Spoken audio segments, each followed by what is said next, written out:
So we're going to move on to David Aldridge. He's going to be presenting as much information as he can. It's going to be kind of an open session where we can ask him questions all at the same time. Yeah, you can interrupt me anytime. I got one of these for each Thank you. committee members. Another booklet, yeah. Yeah, another booklet, a lot of work. I'm not going to get into the specific data in there myself, but that's all for your reference. There is a sheet in there that does talk about trash quantities, and you'll see in there that for the last 4 years, New London's generated around 19,400 tons, and it's only varied by a very small amount every year. So your actual flow is pretty steady. It has been over time. As to your peak in June, July, May, and there, our experience regionally has been that that's due to the tourist industry and a lot of activity in commercial establishments, which pumps up the amount of waste generated. So a little bit about who we are first. SCRRRA is an authority that was created in 1987 specifically to fund the building of the waste-to-energy plant up in Preston, which is now operated by Covanta. It processes about 250,000 tons of waste a year, and it has big boilers that generate steam that makes electricity, and it generates around 18 megawatts of electricity a year, enough to power about 10,000 homes. So that power generation makes it arguably a recyclable type of, a reuse type of business. When the waste goes in there, it's processed through the incinerator. It's reduced in volume by about 90%. So the resulting ash at the back end is about 10% of what went in there. There are very sophisticated environmental scrubbers and different things in there to take out the different pollutants that would be generated by incineration. The plant has historically, and is still running very well below the EPA standards for a facility like that, so it's very, very clean. What you see come out of the stack is basically steam, leftover steam. At the end of the process, the ash is taken to a landfill up in Putnam, run by Wheelabrator, huge place. We're either there or actually at the Preston plant, they also run it through magnetics and an eddy current to extract all the metals out of it, and they recycle those. So there's very little what comes out of there left, and that's how that operates. And like I say, that's been operating since 1992. The bond issue was a 25-year issue from the start of the plant. So the bonds were paid off in 2017. At that time, the ownership of the plant reverted to the operator, Covanta. So now we're at a point where Covanta owns the facility, and we own the land that it sits on. They pay us a lease to run the facility. There's two different kinds of revenue that are generated from a waste-to-energy plant, two primary, I guess there's three. The metals are a very small amount. It's more of a cost reduction than anything else. But tip fees, which is called a tip fee because when a truck goes up and tips up, goes on the ground, so you call it a tip fee, and electrical generation. We subsidize that tip fee. The town is paying $58. The actual cost right now is $84. And around the state, it's been running in the around 70, and there's upward pressure on it. In the general marketplace, there's a real constriction of capacity. A lot of landfills are closing throughout New England. We've had one waste-to-energy plant in Wallingford here. It was a small one, but that closed, and that further constrained capacity. So right now, the state is experiencing a shortfall in disposal capacity through these plants of about 500,000 tons a year. So that's going out of state. And I can tell you, looking at the market pricing I've seen, as soon as you go shipping out of state, you're probably talking the mid-80s per ton. So what we're doing here is financially a lot less expensive than that option. But as these plants age, if they go away, that is the option we have, is actually taking and shipping it out. We are in the process of renegotiating all of our contracts. We're going to try to get that $84 number down considerably. the contract that we did have allowed us, during the time that the bonds were active, to share in the electrical revenues. And knock on wood, I had a very fiscally responsible board who took some of the excess revenues and put those into reserve accounts, which are now paying for these subsidies to keep everybody's costs down. We're at $58. It's the cheapest in the state, and we've been the cheapest for 15 years. So our intent, to answer an earlier question I heard, is we intend to keep it at that level for the foreseeable future. We have contracts with all the towns that have, I think it's another 9 years on it. We just renewed a year or so ago, and we're in very good shape to handle things during that period of time, the way we have things managed right now. So from the waste disposal piece, that's what SCRRRA does, and what we do for folks. Those reserves have allowed us to branch out into a lot of other solid waste services. I'll start with recycling. We talked about the recycling contracts. We're in the midst of renegotiating a contract right now. I can give you some very fresh numbers on that. I asked Tim DeVivo, the CFO at Willie, if he could give me a by commodity impact of what they were getting for these in the market pre-purity standards. What I mean by that was what was being described. China came in, they didn't want our trash anymore, they're generating enough recyclables of their own, so they didn't need our recyclables as much, and if they weren't clean, they didn't want them, so they said basically we don't want your trash. So as was described, they increased their purity standards to a level that's not sustainable the way we process recycling. Because we do mixed recycling where everything gets mushed together, in that process there's a lot of contamination that happens just because of the process. And when you think of recycling, what I would ask you to look at from the perspective of, it's not a can, it's not a plastic bottle, it's raw material for remanufacturing. So when they talk purity standards, what they're talking about is the resin that's made up in this plastic container I want, but that label that's on there is contamination. So you're already starting with contamination. That's why what they want is for us to clean it up, pelletize it, and ship it over so they can do remanufacture from that. So as was described, we're in the midst of a real kind of a market crisis because we don't have the infrastructure, as was described earlier, to process. 8 or 9 years ago, I mean, the single stream was the way to go. Well, it was, and commodity values were very high. And like I said, I asked Tim, I said, can you give me an idea just from 2017, before the purity standards went into effect, and where we are now? And he runs out what we do to control the numbers in our contract, and we have the master contract over all the SCRRRA towns. Each town has its own contract. We have the master contract over all of them. Once a year, they do a composition on it. So what they'll do is the plant is a series of conveyors with different processes for sorting things out. They clear the whole thing out, empty it, and they'll take 200 tons of trash, or excuse me, recyclables from the SCRRRA towns and run it through, sort it, and weigh it at the end. Then that, the percentages of each of the different types of commodities in there, and there are about 20 of them, they'll apply to market pricing at that time, and they'll come up with what they call a mixed ton. So the value of a mixed ton would be the figuring out the different quantities, percentages, and then the market values of all those in that composition. In 2017, they were getting $66 a ton. Right now, they're getting $21. So it's a $45 swing. So I would think in our negotiation, I know there have been some numbers at the 55. I saw those too. I think we're going to do better than that. How much better, we don't know. When we do negotiate this, we're going to put it on a sliding scale so that as the commodity markets rebound, the pricing goes down.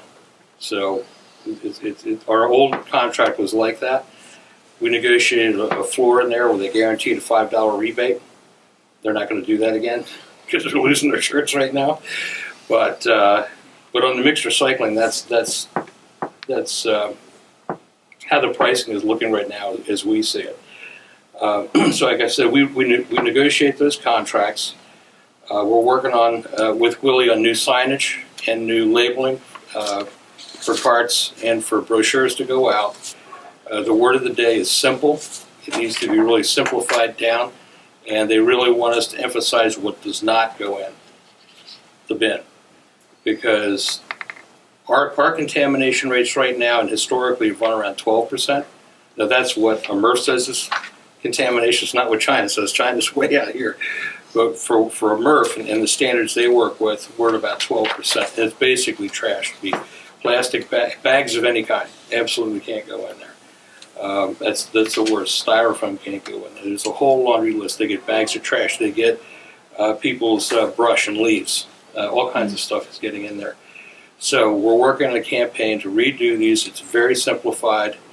It's based with pictures, so it by its nature is multilingual. And we're hoping to roll this out in the next month. We had a meeting, our board meeting last month. We had the DeVivo brothers down, and we hashed all this through, and we got really close to being done with it. They still have some things to do with their website to clean it up completely, but we're going to be rolling this out probably in the next 60 days.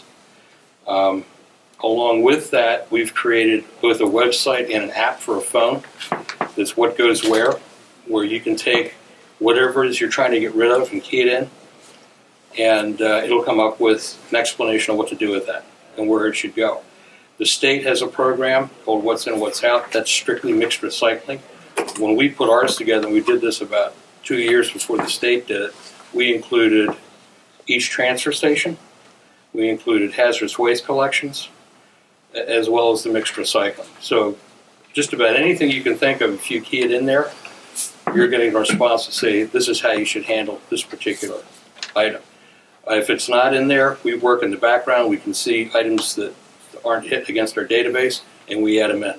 So it's a evolving thing. It's worked very well, and it's very easy to use. One thing I read in one of the articles after the town public sessions on waste disposal, some facts that I don't think were accurately represented in the article from the day. In there they quoted some statistics for recycling, which I think were misleading. They were quoting numbers like 25 and 30% recycling numbers. And the way it was presented, they make that sound like that's what mixed recycling is. Mixed recycling isn't anywhere near that. I can tell you historically, and I've checked this with other parts of the states, we go back through our audits with these guys, our percent of what we dispose of that goes in there is about 9%. So if you think about it this way, you got your trash bin and your recycle bin, you got 10 pounds going in there for every 1 pound that goes over here. And that's the actual. So it's easy, I think, for all of us to lull ourselves to sleep on this a little bit. Go, oh yeah, we're at 25, 30%, we're doing great. We're really not. Do you think that was just by volume? If you had to get to 100% number, and it's you're weight. 70% It's waste. It's by weight. Everything is weighed. And I'll tell you that recycling numbers are, dare I say it, squishy. It's really hard to get a truly accurate number on recycling. That's why in the industry, when we really look at this, we look at pounds of waste per person, per capita. That's a number that's we feel is very accurate, because everything goes in as weight against that tip fee. The actual recycling numbers that go through mixed recycling it may or may not include commercial recycling. Different towns are different. Some towns, they don't even weigh it. They have a flat fee that they roll across. So those numbers aren't really accurate. Can I ask a question? I don't mean to interrupt. So, Yeah, please do. if we were floating numbers of 25 to 30%, you're saying the actual is 9%. Right. Plus or minus. The difference, how is that contaminated recycling treated, and what is the cost back to the municipality? Okay. Right now, we're eating the cost back. You are. We are. Contractually, we pay for the disposal cost of up to 6% of the tonnage. So we're paying them about $60 grand a year for contamination. Okay. The difference between that 9% number and the reported 25 or 30% number is actually the other methods that we recycle, and those are the other things that SCRRRA does. For example, we manage most of what is recycled through your transfer station. We hold all those contracts. We pay for the disposal. Some of the items are on producer responsibility bills that went through the state senate, where like in paint or mattresses, there's actually a fund that's created in the process of selling those things. A few dollars are set aside for disposal, and that funds those things. But we manage the people that do the pickups, but we also deal with fluorescent bulbs, Freon, propane tanks, tires, oil, and oil filters. In the case of oil, we actually come in and sample it before it's processed for PCBs, because there was about 3 years ago a town up north that had a PCB issue that ended up in about a $200,000 fine and cleanup problem. So we do all that. We do antifreeze, batteries, and we have a wood grinder that goes around and grinds up all the brush, which we'll either haul away or we'll leave it as mulch for residents. It's whatever the town decides to do with it. The other method that we recycle that would be in that number is hazardous waste collections. We run 9 of those a year. Starting in March and ending in November, we run 2 municipal ones, where we actually, just for municipalities, public works departments, police departments, fire departments, schools, chem labs, and schools, really expensive to get rid of that stuff. We have 2 days, there's one coming up at the beginning of November, where for free we take all that in. And particularly in the case of some of the school systems, we've really saved quite a bit of money. And we're able to do it because of the volume. You know, we're 12 towns, we represent 250,000 people. It's not one town, so when we can combine all this together, we can get really good deals on how that process is run. That's actually not the latest version of it. What we're coming out with is going to be simplified. Right, because based on what we discussed today, this third paragraph, mixed recycling is helping us recover reusable value. I mean, that's basically what was on the table today. We know the cost of recyclables, so that's pretty much that $5 is going out the window as far The as $5 might, but it's still a lot better than paying one thing, so you can $58. get back to your, any chance for future, I see North Stonington on here of either getting East Lyme or New London added to this list? We do. We rotate between East Lyme, Waterford, and New London every year. Okay. Actually, it's the same We were question in I Waterford this Yeah. year. We were in New London last year. We're going to be in East Lyme next year. So Seems that's very how high we handle north that. compared to this area. Thank you. Yeah. So in your paper packets there are quantities for what New London processes. We included for recycling the different commodities. We included in there what the other towns do, so you get a kind of feel for where your numbers are with everyone else's. One of the pages, like I said, does talk about recycling tonnage. We're just starting to get those numbers, so that's pretty sparse. And then the last 4 years or so of the trash disposal. 2 other things, I guess, that we do that kind of rounds out the responsibilities of SCRRRA. One is the educational outreach, and we do quite a bit of those. We attend probably about either classes or events about 50 a year, which is pretty good for a staff of 5 people. We go to public events. We've been down on the waterfront in New London every year since I've been here. We do private group schools. We've been out to apartment complexes because apartments have very specific problems when it comes to recycling. It's not as if you have your own bin. You know, there may be one bin for the building, or there may not be a bin for the building. And when we'll go into apartments and set up and basically give everybody an explanation of how mixed recycling works. We'll give them tote bags they can use to take it from the apartment downstairs and that kind of stuff. Most of our education has been at the elementary school level. Traditionally, I think the strategy has been you get the little guys to understand recycling and send them home to shame their parents into doing the right thing. It's my opinion that you know we tend to lose it when we get into the junior and senior high. And there's a real missed opportunity there because there's a level of enforcement that could happen if we had a more vibrant program. And And I think, you have an opportunity to build passion for sustainability into that group.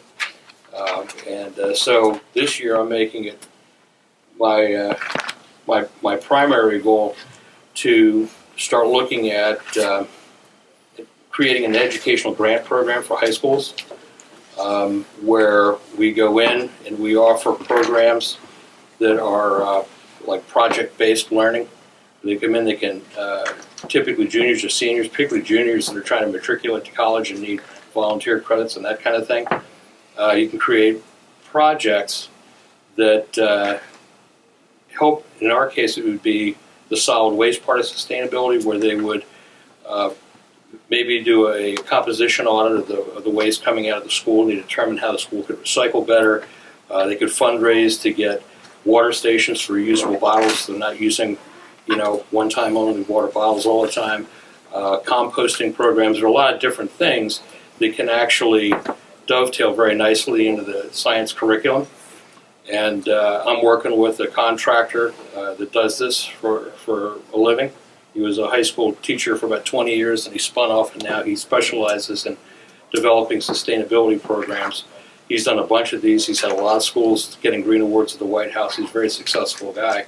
So I'm trying to get him to come in and help me develop a program. And as Brian knows, we've already been talking to some folks in your school about this. New London would be the perfect place to give it a test. So we're starting that process to try to talk to some people, see if we can't do this. SCRRRA would fund it. Yeah, yes, sir. So I'm not positive this is true or not, but like I've actually heard that we don't actually use recycle. Like I've heard from multiple people that our recycle stuff goes in with our trash. Could very well happen. The school does? Yeah, our whole school, and I've never even seen our recycle I'll be answer. taken out. Yeah, you may be able to know that. What exactly happens? So at the high school, there's the high school, and then there's a science and tech school, and then there's a kind of a pathway in between. And there's a cafeteria area, and if you go behind the cafeteria to the far left, there's going to be 2 blue barrels, and inside those blue barrels are food scraps. And we have a contract with a pig farmer in Waterford, where we pay about $35 a ton to have that removed, or we save $23 a ton to have that removed. Next to that are all the recycling bins, and they're right next to the school. Then you'll sometimes see a truck, and it's got lots of bags in the truck, and they use the truck to move it 100 yards to the left and put the garbage in the dumpsters, because the dumpsters are not actually near the school. So the recycling goes right at the school, the garbage goes a little bit further away, and then the food scraps go in the blue barrels. And the food scraps go at 5 of our 7 schools, because those are the 5 schools produce food scraps, the other 2 don't. Like at the science and tech and the high school one, it's 2 schools, but it's only 1 place producing food. So as you said, they may get mixed. Yeah, it's I've seen Yeah, people put their so recycle the in the places trash. that and we're dealing with a number of different districts. The places that I've seen, if you have the blue bins out, Yep. fantastic. You're miles ahead of everybody else, because a lot of them don't. They're Yeah, very separate at New London. Yeah, At the high school, and whether or not what you put in that blue bin gets to where it's supposed to be is another big question. There's an issue of staff knowing what to do, staff having the right equipment to get it from point A to point B. The whole idea, you have to make it as easy as you can. And those are the kind of things that we look at. We've done a few of these in the past, where we'll come in and we'll do an overall assessment. My recycling manager will come in, do an overall assessment of the layout of the school, how many kids are there, what's the generation. One of the things we talked about when I met with a couple of teachers at the magnet school was actually doing an audit, a trash audit of what is it that we generate, and getting in and really understanding what that is, and then outfitting it so that you can be successful.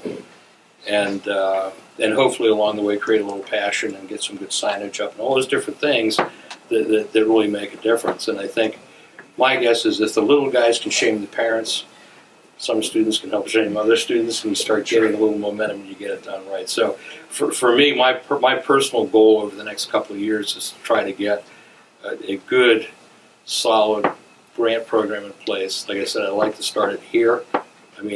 Look what you got going here right now. You guys have a passion for the topic, so this is the place to go. And if we can get it started, then my hope is that I can go ahead and duplicate this on, and who knows? I mean, what this gentleman has done is he teaches sustainability, so it's not just solid waste. You're getting into water pollution, air pollution, energy uses, all these different things, and a program doesn't need to have one sponsor, it could have many. This could actually develop into something pretty cool, so I'm really excited about that. John, you had a question or comment? You're talking about the blue bins, so if we're seeing them at the school and the two that are sitting back here by the senior center, you're telling me those are food waste, they're not necessarily representing No. recyclable? So there's round blue barrels, like an oil barrel, and that's what they're using for food scraps. No, it just happens to be a blue All right, barrel. just because I'm seeing back here, That's there's all. 5 green and 2 blue, and I know they're it's sitting different right off the situation. cafeteria here at the senior center, so. Marty. Listening to you, is there any community or communities that you're serving that you might call a star, that are head and shoulders above, or are we all kind of in the same mix? in Pretty terms of close. How we're doing our business. I would say on the recycling side, probably all pretty homogeneous. I'd say on the waste side, Stonington's, they throw away half as much as anybody else.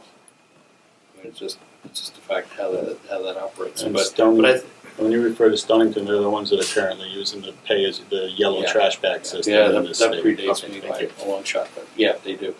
Yes. Brian mentioned the kind of homegrown composting methods of diverting it to a pig farm. Mhm. And I have 2 of these bins. What, based on your experience, is the likelihood of getting the compostables out of the waste stream? Oh, I think it can happen. It's going to take a lot of work to do that. It's very difficult on several levels. One, if you get them out of the waste stream, you have to have some place to send them.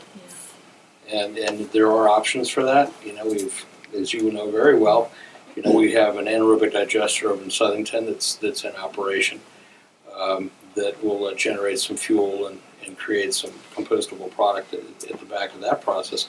Very expensive to do. I mean, it takes a lot of capital to put something like that together. Then you have the issue of collection, the hauling piece of that. So you have to have source separation. You have to have it in a way that, the trucks, if they have to use trucks for different things, you have to be able to clean them out. The pails need to be cleaned out. It's just a different thing. Can it be done? Yeah, it's being done very successfully in a lot of places, but it takes a lot of public will to get that one in place. Would that be huge? Absolutely. I think they estimate, and correct me if I'm wrong, 35 to 40% of the volume that's going into Yes. waste to energy is It should, and it's all organics. water. So Yeah, it's it's a lot of silly it's for it just to water. go in Yeah, there. exactly right. But I know in Maine, Eco Maine, which is our counterpart up there, a good bit bigger than we are.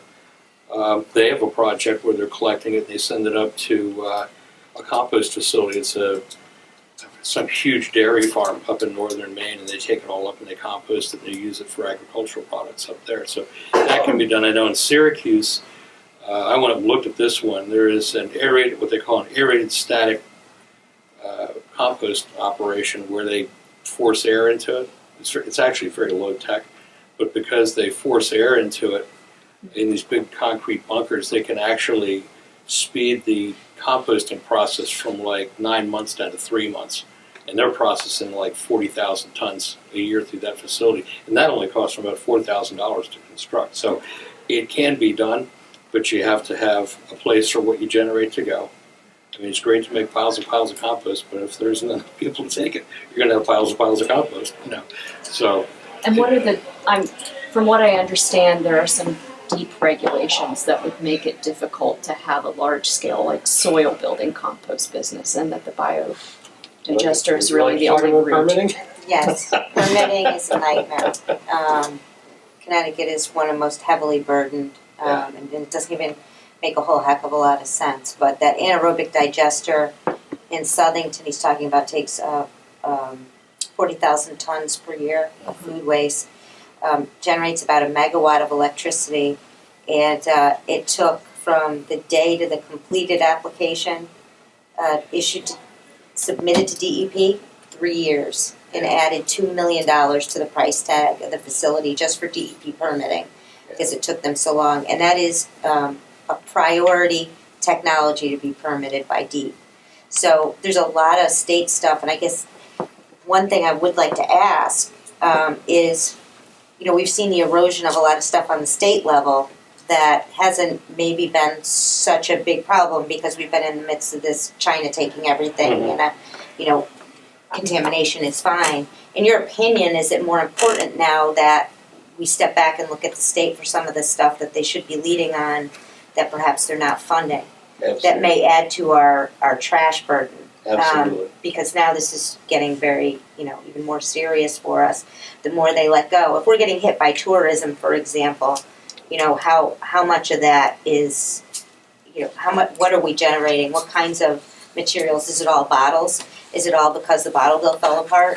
Can we be getting more? Yeah, that was from our perspective that, and in that case, what they were actually trying to do. Tell everybody what the bottle bill is, Oh, just so everybody's aware of what it is. oh, see, when you pay a deposit on a bottle, then you can take it back and get your deposit back, and the glass that moves through there, by the nature of how it's handled, tends to be very much cleaner than what would go through a MRF. I mean, what goes through a MRF, you're going to have everything you put in that blue bin mixed together. It's going to go in a great big truck with all this other stuff, including the contamination. It gets dumped on the ground. It's picked up by a huge front loader, thrown on, so glass is broken. The people put shredded paper, which is another no-no for recycling. Shredded paper can be recycled, but it can't be recycled through a mixed recycling process. Why is that? Because the shredded paper becomes airborne, and it becomes completely intermingled with those bales at the end, which makes it all contamination. So you could have a bale of tin cans, and you could have shredded paper all flying all through there, because as soon as they open it up at the plant, it becomes airborne. And it's a real problem. And just like the bags, the biggest problem they have is with plastic bags, grocery bags, or trash bags mostly, because people will get their recyclables to get one of these things, and it's easy to chuck the whole thing. But when it gets up there are these huge conveyors that roll, and these things completely tie them up, and they literally shut down the whole plant 2 to 3 times a day and send guys in there with X-Acto knives just to cut the stuff out of this machinery. Go ahead, Dom. Yeah. I had a question to your comment. When you say look to the state for what? Guidance, money? We're not getting any money. Good try. That we know. What I'm saying is this is a shifted cost now Oh, back oh, to the town absolutely. that's much worse. So And that's to the me, point we were trying to make to the public, was this isn't, we can't just push back and say, oh no, we're not going to take on these costs. Right. These are being forced on us. that's right. So I don't know that going back to the state and saying, we don't want this, give us the money, or reduce our rates. I mean, it's not a No, choice we have. I think we go back as cities and towns and talk to our legislators all the time, and we have a list of priorities. I think because contamination has been acceptable, Mhm. that it's been okay, that a lot of these programs have had money swiped from them, they haven't been updated or whatever, has not been a real problem. But now it is. Now it's a huge problem. So now on top of all the other costs and all the other mandates that are being ignored, another one is going to hit us, and that is, in my mind, I think of some of the top things, plastic bags. The state should be leading on that. We shouldn't be dealing with that right now. They should be leading on taking that out of our hands and being a problem, and leading us in reducing that burden that goes on to MRFs as well as to us. And the bottle bill is another area where they should be taking those. It should not be. We shouldn't be putting stuff into our recycling bin, especially when it's contaminated, so we can pay to have it taken away because the money has been swiped from those programs. All I'm trying to say is I'd like to see this. If we're going to get benefits out of this increase that's coming our way, it's that we have some clarity as to what needs to be supported on the state level. You're right. The state doesn't need to listen to us. We should engage our state reps then. Sure. We should have them come in for one of these sessions as well, because we can push back from our level at a local level, but state reps We really need the to be- guidance. What I'm saying is we need the guidance and support of that. I mean, this is a real, you can tell from the numbers, that's a big number. So they essentially pushed another mandate on us. Yeah, And- beneficial uses for things, like beneficial uses Exactly. for glass. Right now, the best that Willimantic can do is they're loading up train cars full of glass and sending it to South Carolina for processing. That's like the closest to here. They won't even let us make road aggregate out of it. Right, Because you know, DOT was it's- supposed to do it 10 years ago. Right. And We they don't could be want to. taking all of that MRF glass, God forbid, a business set up somewhere in this part of the state that simply makes Right. asphalt from that. They do it in Massachusetts. That's what they're diverting with everything. But I think a lot of this stuff is now, guess who carries the tab again? Guess who has the tab again? It's the municipality, and it's unacceptable. Yeah, and I don't disagree with you that we should push back at that level, but I think for this group and for the administration and us as counselors, we have to do the best we can Sure. to find a more short-term solution. But I don't think we're going to turn the problem to where it's not an additional burden to us, but we need to minimize the burden. Right. what that burden is. I think that's the goal of where we need to be. How long can you subsidize us? Certainly through the end of the contract, which is the next 9 years. And then you think you'll still have funds to $84 a ton. subsidize us? I mean, if we But go, to what away, the level? prices If it goes way goes, up. if that goes above, what if that goes into the mid-90s? You're still going to subsidize us to where we are now. We're going to subsidize. Well, the board decides that. I report to a board of directors, which is representatives from all 12 towns, either public officials, public works people. Every December, we push through our annual budget, and along with that, they vote on the tip fee for the next fiscal year. They do it in December, so it gives you all plenty of time for your budget process in the spring. See, it's a known number. And yes, it's going to. I'm very hopeful that the negotiation process that we're in right now is going to alleviate a lot of our costs. We'll probably keep it right at the 58. I mean, our goal is to be here as long as we can. I mean, that's really what SCRRRA's goal is. When our money runs out, we're out of here. So the longer we can subsidize by keeping our costs down and keeping trash down, the longer we're going to be able to be here. To answer your question, would they raise it? They might. I know they won't this year just because of the financial situation all the towns are in right now. They probably won't for the next couple of years. Would there be a gradual easing of that? Well, that's what the board's going to decide down the road, and it really depends. We're going to take a look at it and say, how long can we keep doing all the things that we're doing? And at some point, some hard decisions will be made. Hopefully, it's well down the road. Is the subsidizing based on a percentage? Like right now, your cost is 84, to us it's 58, which is roughly about 67% of your cost. Your renegotiations, your contract goes down. Is that percentage going to be the same to us, or is it going to be? Now, I'm sure what they would do, and again, it's a board vote, what they're going to do is keep it flat and be able to subsidize you longer. I mean, Yeah. our viewpoint is, I mean, we look at planning, we're thinking 15, 20 years down the road. That's absolutely our focus. It's not next year, it's not 5 years from now, it's 15, 20 years down the road.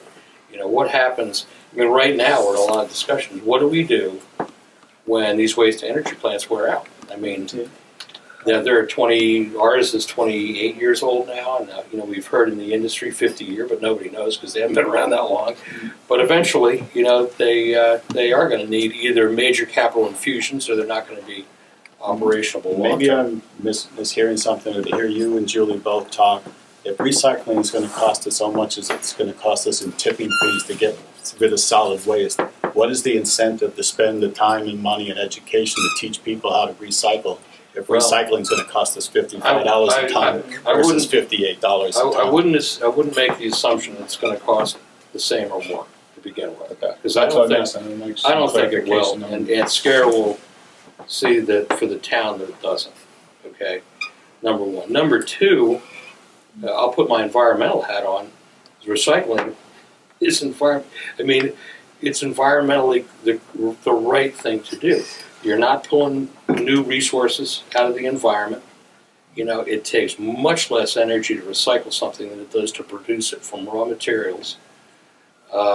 The generation of greenhouse gases in those processes is very beneficial on the recycling side. So just from an environmental standpoint, I mean, even if they cost the same, I'd be sitting Well, I here think the saying recycle, economics recycle, of recycle. it. I mean, I think more Yeah, Yeah, I'm straightforward, the just, I want some economics are gonna change. clarification, So though, what I mean, 55 right, if it's if they'll $55 take a what's, ton you know, you versus tell somebody, 58, hey, what's the somebody's gonna incentive? find, Yeah. somebody's I gonna mean, find the understand benefit to over pull it out. over there, As far as they are- cleanable recycles, I mean, So in for- a city that we're about to be charged for stormwater, the average homeowner is gonna be looking at about $100 more every year going to their water bill. But Just start stormwater's not- cleaning recycle. Stormwater's No, not our concern. no, I'm here. just saying though, but so you have clean recyclables, you're asking the homeowner to use water.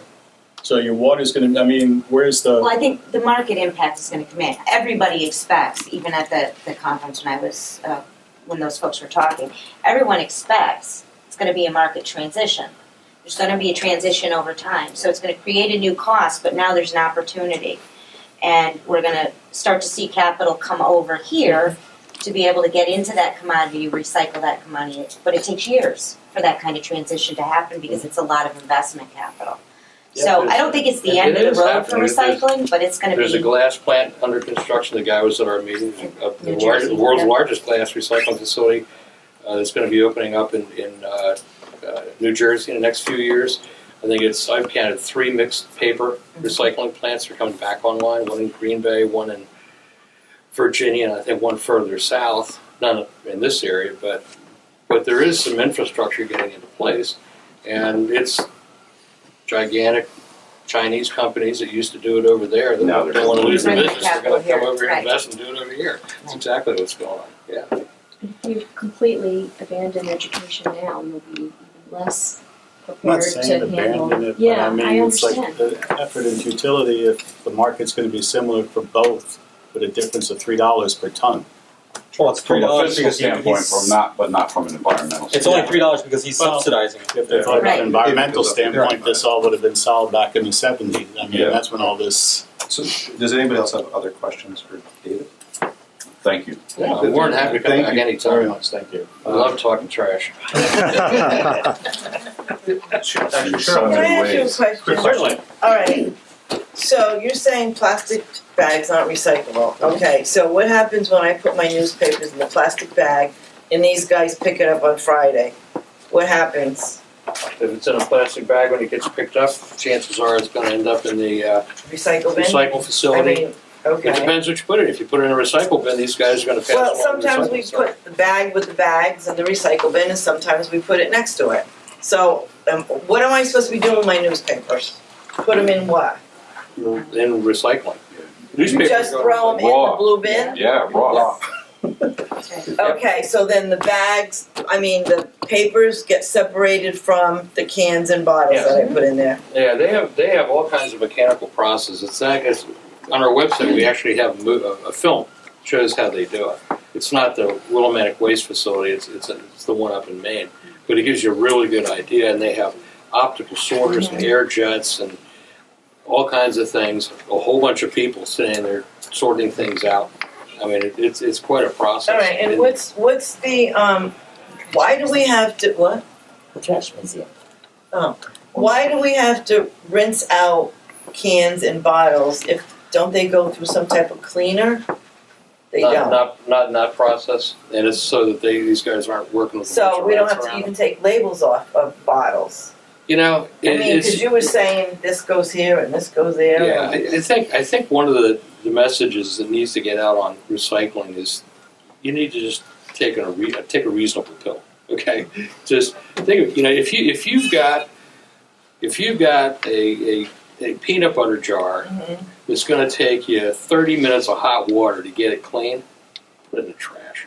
It's not going to end the world. If you got soda bottles, yeah, rinse them out. It takes nothing to do that. So it's, if you have a pizza box and you want to be really good, you can rip it apart, take the greasy part, put it in the trash, take the clean part, put it in recycling. I mean, it's just anything that helps it a little bit. And, we're looking at recycling contamination in our case of about 11-12%. And I asked the lady that came down here to do the presentations on the page. I said, in communities, and they've done this a bunch of places, they're really, really good about the trash. Where do their recycling rates go? I mean, if they're really good about not putting recycling in there, and she said they do get up around 30%. So there's probably twice as much of easily cleaned, good recyclable stuff going in trash than recyclable that we could move over right now, and save that. And we don't know it because trash does go in a bag. You never see the inside of that bag. You don't know what's in there. It goes right into the incinerator. So, yeah. A question I get frequently is, what is recyclable? And it seems that, these are the recyclable items, and I think around our community, and these guys probably see a mixed bag, so to speak, of what goes in our bins. Sure they do. And if we're not maximizing our opportunity, because people don't know, that's one thing. And the other is, we use the little buckets versus like Waterford uses a larger blue bucket with a lid and wheels. Does that make a difference in terms of? It very well might. I live out in Ledyard, and I have 2 rolling bins, and they're great. Where I lived before, I didn't have the rolling bins. I very much prefer them. I have a 90-gallon for recyclables, and I have a 60-gallon for trash. And I didn't put the trash out this week because I didn't have a single bag of trash to put out. My wife's away for a week, so it's just me and the dog, so we didn't have much. But I fill that recycle bin every 2 weeks. They pick it up every 2 weeks. And yeah, they work very well. And there are those programs like that use, they control it. It doesn't control it as well, but they use carts instead of bags. There's Manchester. Manchester does that way. You can buy a different size cart for the amount of trash you think you're going to generate, and the smaller the cart, the cheaper it is. But you get a nice. Can on a voluntary basis, or if you don't put it in there, it doesn't get picked up. That's how they pay for it. So instead of paying for a bag, you pay $25 for a 40-gallon, or you might pay $65 for a 60-gallon. You might pay $100 for a 90. So it's trying to get people to say, "Gee, I'd really like to spend less of that little one, but it's more convenient." Because they are easy. I mean, I think you're challenged here in some parts of the town, where downtown. How do you have carts all over the place downtown? You could have carts at multi-unit living places, but you still have to get from each apartment or condo down to that particular bin. So they're a little bit different. But you could always have a blend. You could do different things. There are options. Which is what I know you guys are looking for. Yep. So thank you. Sure. David, for all your information. Some other people might have I see the lights going on, so. So I want to move on to number 8, which is new business. I don't know if anybody has anything new, but if you want to say anything about neighborhood lines, we reviewed that last week. It's okay. It seems to, we only have one, so it's just a little bit now, but they've got some people, that's a Okay, question I'll get them. So moving on to number 9, I don't know if anybody here had comments at all. In that case, I'll look for a motion to adjourn. entertain a question before motion to adjourn. Okay, did someone over there had it? Yeah, I did. Was it for Mr. Aldridge or us or anybody? Yeah, I guess him. Or has anybody tried to get the compost going to see if farmers will take them? Besides the one that's taking it now? Well, the pig I'm farmer, reach out to the farmers, the pig farmer is the only one that I know of. And I'm not. It's just the one right now. Yeah, it's just the one, and it's been that way for an awfully long time. Okay, I work for the Department of Agriculture. There's 165 farms in the state of Connecticut. Are we reaching out to them to see if they're willing to take the compost? I can't say that we've been involved. I think it's just the one that we reach out to now. Maybe you guys know or don't know. Are we trying to reach out? Would that be an option to reach out to them? It's definitely an option. We haven't though. We have not They're not currently, picking up but compost. the point of these meetings is to explore and find these options, and we will follow up on the options. And I'll But I- talk to you afterwards. Yeah, and I don't know that our public works director has considered that. I'm gonna assume not, but. I wouldn't. What's going to that pig farm isn't being compost; it's being fed to pigs. I do love that. Okay. Yeah, I understand about the These are farms that are producing vegetables, Right. stuff like that. So, I mean, can we reach out to them? Are we willing to reach out to them to see if they would take it? So would they would come down and pick up our raw food and then compost it Exactly. on their site? Correct. Farmers interested in developing something like this, how do we start to help them think through it? The farmers know what they need. They know what they The need, farmers have an but extension. to do something They have an commercially ex- like that, they're gonna yeah. have to work through DEP. Yeah, You're that's gonna the have to go problem, through is they're gonna Department of have to go Environmental through, they can't just waive permitting just because they're a farm. So the farms have a Farm Bureau Association, so they're all very well aware and they communicate with the towns on a regular basis. They know what's accessible and what's not. So the major problem with all of this, we'll find the biggest charge in all of it is moving the material. Yeah. So getting the material from the farm, a lot of times, or to the farm, is not worth it. It kills the economics right from the get-go for both Well, parties. how do you know they're not willing to come and pick it up if you haven't even tried? You know what I'm saying? And how do you know that none of these, that you're saying that, oh, now you're going negative because you're saying that the farmers, they already know what they can do and what they can't do. So- But how do they know that the municipalities really do know what they can or cannot do? I don't think we're being negative. It's No, just- that was a negative comment. No. I'm just saying. No, I understand. We haven't gotten to the point of actually even reaching out to a farmer because we haven't gotten there yet. But it's on the table to reach out to, like, say, the entire row of Bank Street would be ideal. Because the back end is pretty much all restaurants down on Water Street. You drive by, get your food scraps, bring it to the farm. But there's regulation in different parts that we would have to work through to make that happen. It's definitely on the table. I mean, our school system does it. I'm not sure if you were here for that part. Our school system does it already with, I think it's SCRRRA, pig farm in Waterford. So it's something we do in town already. Can we expand it to more? We'll have to look into it. I think it would be fantastic. We do save about $23 per ton by working with that one pig farm. So if we can expand it further, we'll look into it, see if we can make it happen. And maybe you have some ideas on certain farms we could contact. I don't know, I can talk to you that's what I was afterwards. just gonna And we can go from there, because maybe they're doing it already. They could offer us some advice to make it happen as well. Not a problem. Great.